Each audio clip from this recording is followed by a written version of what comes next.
Oh, hello. We were just noticing down in the water right there, there was this little gray seal that was kind of watching and observing us up here up on the hill, Gracie and I. It's kind of fun.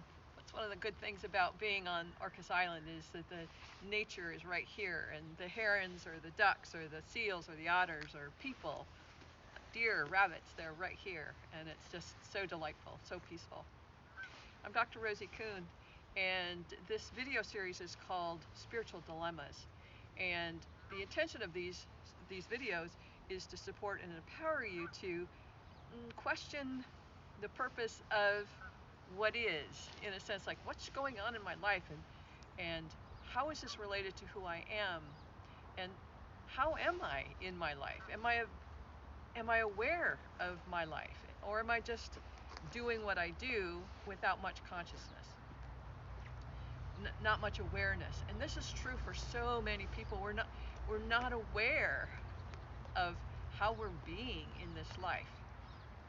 And how we're being in this life is the isness of it, in a sense that we're always being, but we never give attention to, I shouldn't say never, because there are those people who are aware of how they're being, but most of us aren't aware of how we're being in our lives. We're not aware of how we're being human, or how we're being spiritual, how we're being sexual, how we're being sensual. So you hear these words, sexual, we hear these words, I'm going to start over again with that, just in terms of saying, we use words like sense, sensual, sensuality, or sex, sexual, sexuality. Human, we don't say humanality, but there's a quality of humanness that we're being all the time. And the same with spirit. We're a spiritual being, we're a spirit energy in this body, and we're spiritual. We're experiencing life. We're experiencing a sense of presence, or a sense of connection, or a sense of detachment. We have a relationship going on. That relationship we call spirituality. The relationship we have with our sex is a sexuality. The relationship we have with our senses is a sensuality. And the more that we become aware of this, the more we're intentional about how we want to practice being in relationship with ourselves. Now, this has been something that's been more present to me in the last 10 years than the first, the 50 years before that. Is that right? I'm almost 69. But the last 10 years, I've become much more aware of how am I being present in this life? How am I being present to my spirit self, my spiritual presence in the world, my spiritual way of being in the world? And that influences how I be human in this world.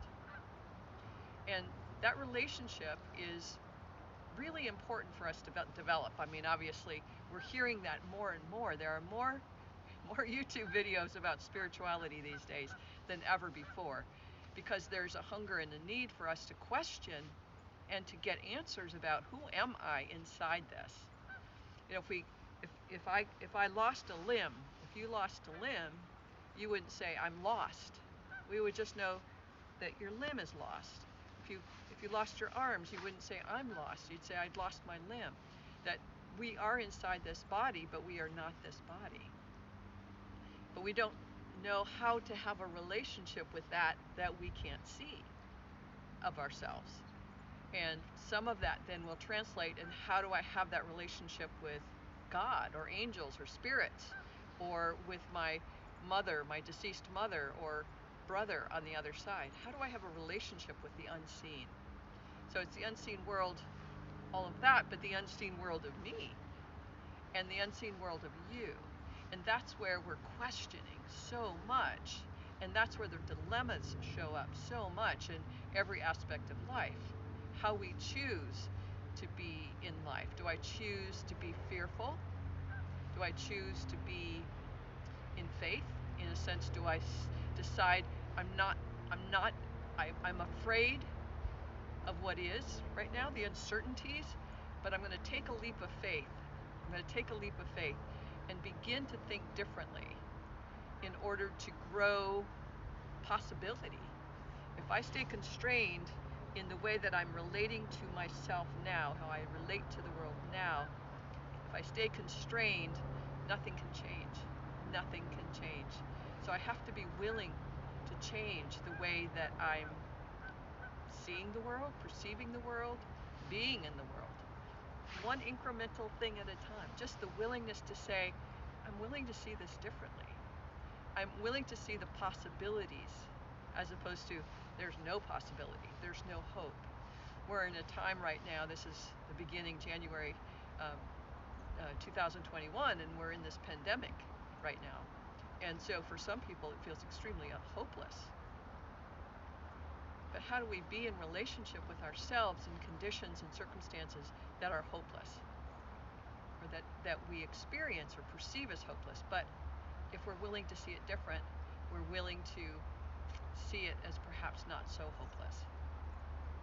So this is all part of how we begin to cultivate a relationship and begin to practice being spiritual, creating spirituality, creating a practice that cultivates more awareness and more presence of that spiritual self, so that my spirit gets recognized and acknowledged, and my spirit self gets to be expressed in the world. That's what I want for you, because I believe when you are in that place of full expression of your spiritual essence, that's when you're most alive. That's when you're happy to be yourself. That's when you're happy to say, it's nice to be me. So that's pretty much it for today. If you have comments, I would love to hear from you in terms of in the comments below. If you would put, how do you struggle with this question of being spiritual, a spiritual being? How are you cultivating your relationship with your spirit self? Where are you challenged? Where are the dilemmas for you in creating this relationship with your spiritual self? I'd love to hear from you. And if you would subscribe, that would really help me out, and I would love to know, because then I know who I'm talking to, and I get to celebrate that you and I are connected, at least through these videos for now. All right, thanks very much. Bye for now.